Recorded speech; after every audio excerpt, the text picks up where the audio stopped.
चलेंगे, बिस्मिल्लाहिर्रहमानिर्रहीम। So student, second year mathematics में चैप्टर नंबर 9 वेक्टर पे बात चल रही थी। और आज कल स्टूडेंट्स हमने कल के सेशन में एक्सरसाइज 9.1 के कुछ क्वेश्चंस परफॉर्म करे थे जो कि पास पेपर्स से हमने लिए थे। इसी तरह स्टूडेंट एक्सरसाइज 9.2 ये भी इंपॉर्टेंट एक्सरसाइज नहीं है स्टूडेंट, इससे भी हम लिमिटेड क्वेश्चंस परफॉर्म करेंगे क्योंकि बहुत ही आसान से हैं स्टूडेंट्स। जैसे क्वेश्चन नंबर 8, क्वेश्चन नंबर 8 में कह रहे हैं students, given that u equal to 3a minus 2b plus 4c, और उसके बाद कह रहे हैं v equal to 6a minus 4b minus 2c, और आपसे कह रहे हैं express 3u minus 2v and u plus 2v in terms of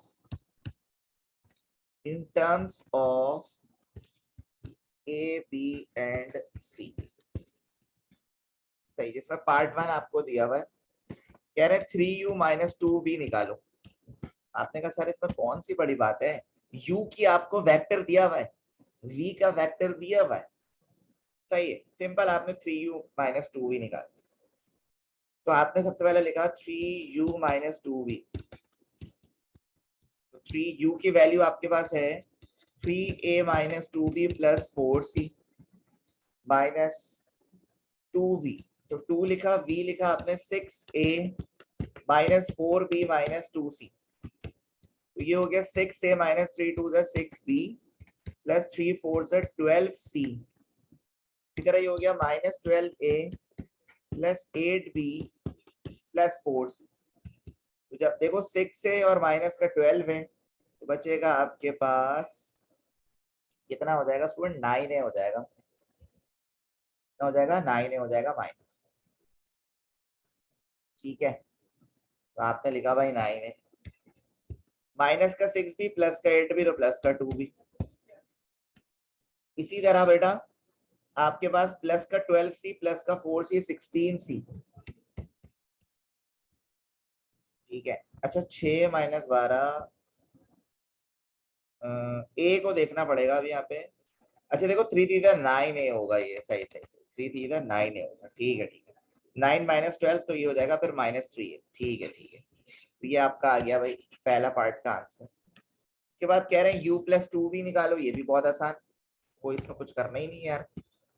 u plus 2v, u की वैल्यू आपके पास है 3a minus 2b plus 4c plus 2 into 6a minus 4b minus 2। ठीक है, तो भाई आपके पास ये हो गया 3a minus 2b plus 4c plus 2 6 12a plus minus 2 4 8b plus minus 2 2 4c। तो जब आप plus 4c minus 4c cancel, plus का 3 है प्लस का 12 हो गया 15 है माइनस 10। ये आपका सिंपल सा क्या हो गया स्टूडेंट, आंसर हो गया। बहुत ही आसान सा था, इसमें कुछ करना ही। इसके बाद आ जाओ क्वेश्चन नंबर 11, 9.2 में क्वेश्चन नंबर 11। क्वेश्चन नंबर 11 में कह रहे हैं if the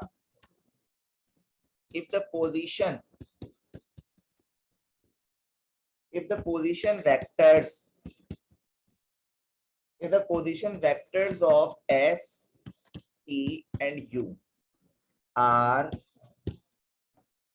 A, B, 4A minus 3। आपके पास तीन पोजीशन वेक्टर्स दिए हुए एस टी यू, जो कि हैं एस की वैल्यू है ए, टी की है बी और यू की है 4A minus 3 रिस्पेक्टिवली। आपसे कह रहे हैं show that S, T and U are collinear। S, T and U are collinear। I hope students आपको कॉलिनियर का तो पता ही होगा। कॉलिनियर पॉइंट्स स्टूडेंट्स वो पॉइंट्स होते हैं जो एक ही लाइन पे लाई करें। क्या करें स्टूडेंट्स, एक ही लाइन पे लाई करें। जैसे मिसाल के तौर पे देख रहे हैं, ये आपके पास एक लाइन है, तो ये आपके पास पॉइंट एस है, ये पॉइंट टी है और ये पॉइंट यू। ऐसे पॉइंट्स जो है वो कॉलिनियर होते हैं। सही है। अब आपके पास गिवन क्या क्या वो देखें पहले। तो गिवन में है बेटा s equal to A, t equal to B और u इक्वल टू 4a-3। अब कॉलिनियर में पता है क्या होता है भाई, कॉलिनियर में ये होता है, ये देखो कि S T plus T U equal होगा किसके, एस यू के। कि भाई एस टी का सम बराबर प्लस करो टी यू का सम, वो इक्वल होना चाहिए किसके, एस यू के। ठीक है, ये होता है। तो आपने कहा यार सबसे पहले निकालो एस टी, सबसे पहले क्या निकालो, एस टी। एस टी निकालने के लिए करना होगा, देखो पोजीशन वेक्टर में क्या करते हैं, फाइनल में से इनिशियल को माइनस करते हैं, टी माइनस एस। तो टी आपके पास है 4a, नहीं टी की वैल्यू ना, टी की वैल्यू नहीं है, टी की वैल्यू आपके पास है बी। सही है, तो ये होगा b माइनस एस की वैल्यू a, तो ये आ गया b माइनस ए। ठीक है, इसी तरह देखो अब निकालना है तुम्हें, क्या निकालना है, ut या tu। तो ये करना होगा t माइनस यू या u माइनस टी, करो उसको। u की वैल्यू आपके पास है 4a-3b और t की है -b, तो ये हो जाएगा 4a-4b। सही है। उसके बाद अब क्या करना होगा, निकालना होगा S U,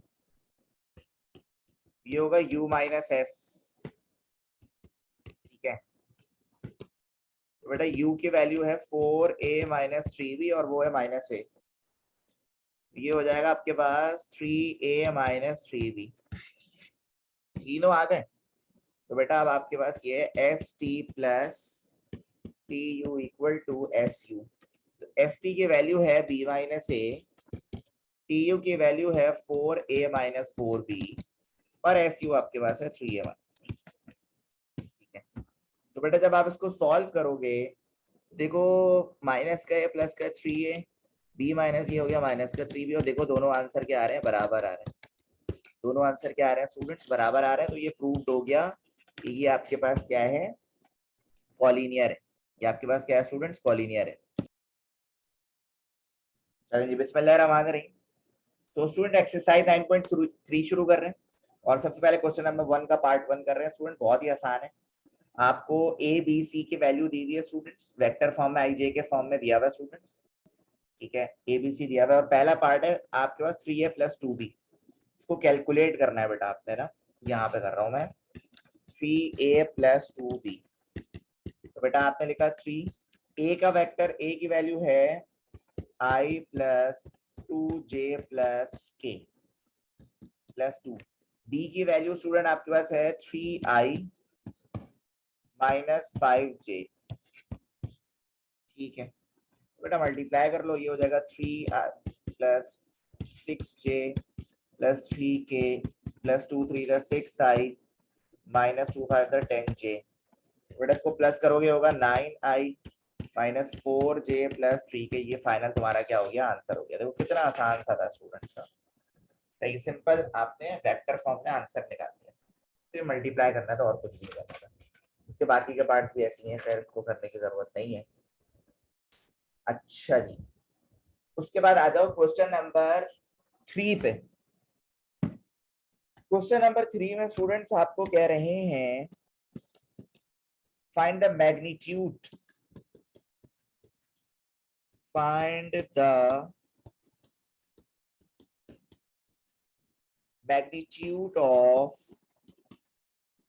each of the vector। देखो मैग्नीट्यूड निकालना है, आपको पता है, कल भी सिखाया था मैंने आपको 9.1 में। ABC of question number 1। भाई आपको जो क्वेश्चन नंबर 1 दिया हुआ है स्टूडेंट्स, सही है, उस क्वेश्चन नंबर 1 में जो आपके पास वेक्टर दिए हुए, उनका निकालो मैग्नीट्यूड, और इसके अलावा उनका एक और चीज निकालो, यूनिट वेक्टर निकालो। क्या निकालो, यूनिट वेक्टर निकालो। अब ये सब कैसे निकलेगा, मैं यहाँ पे लिख भी देता हूँ, एंड यूनिट वेक्टर। अभी निकाल लेते हैं, मसले वाली बात ही नहीं। तो पार्ट 1 में जो आपको दिया हुआ है ना, ए वेक्टर दिया हुआ है जो क्वेश्चन 1 में, i plus 2j plus k। अगर आप इसका मैग्नीट्यूड निकालना चाहते हो तो कल निकालना सिखाया था, इनको स्क्वायर कर दो। क्या कर दो? स्क्वायर कर दो। तो ये हो जाएगा 1, ये हो जाएगा 2 और ये क्या हो जाएगा 1। जब सॉल्व करोगे ये होगा 1 प्लस 4 प्लस 4, ये होगा 6। आ गया भाई, मैग्नीट्यूड आ गया। इसी तरह बी का भी ऐसे निकल जाएगा, 3i माइनस 5j। तो बेटा ये हो जाएगा आपके पास ए स्क्वायर प्लस बी स्क्वायर, अच्छा वो तो है ही नहीं, के ये रहा 3, ये रहा 5, 9 प्लस 25, तो ये हो जाएगा 34 आंसर। ठीक है, इसी तरह सी का निकाल लो। तो ये हो जाएगा -8i, पहले ये तो हटा दूं इसका मैं, ये आ जाएगा -8i प्लस 7j माइनस 2। तो बेटा जब आप इसका मैग्नीट्यूड निकालोगे इस पे क्या हो जाएगा? स्क्वायर हो जाएगा। ये रहा -8, ये रहा 7, ये रहा -2, ये होगा 64 प्लस 49 प्लस 4। इन सबको प्लस करोगे 117 आ जाएगा। ये तो हो गया तीनों के मैग्नीट्यूड। अब यूनिट वेक्टर कैसे निकालते हैं वो सीख ले भाई आप, कि यूनिट वेक्टर कैसे निकालते हैं। देखो मैं यहाँ पे हेडिंग लगाता हूँ, unit vector, unit vectors of A B and C. अच्छा यूनिट वेक्टर को देखो इससे रिप्रेजेंट करते हैं, सही है, ये यूनिट वेक्टर का सिंबल है। यूनिट वेक्टर का फॉर्मूला होता है position vector divided by its magnitude. क्या कह रहा हूँ? यूनिट वेक्टर का फॉर्मूला क्या होता है? Position vector divided by its magnitude. तो बेटा ये तुम्हारे पास है i plus 2j plus k upon √6, बस को यहीं पे छोड़ दो, ये आंसर हो गया तुम्हारा, सिंपल। जरा एक और इसका निकालना है, तो ये भी यही फॉर्मूला लगाओ, 2i minus 5j divided by √34, ये आंसर हो गया। इसी तरह c का अगर यूनिट वेक्टर निकालोगे तो ये हो गया भाई -8i plus 7j minus 2k divided by √117। सही है भाई, तो ये आपका क्वेश्चन नंबर 3 हो गया।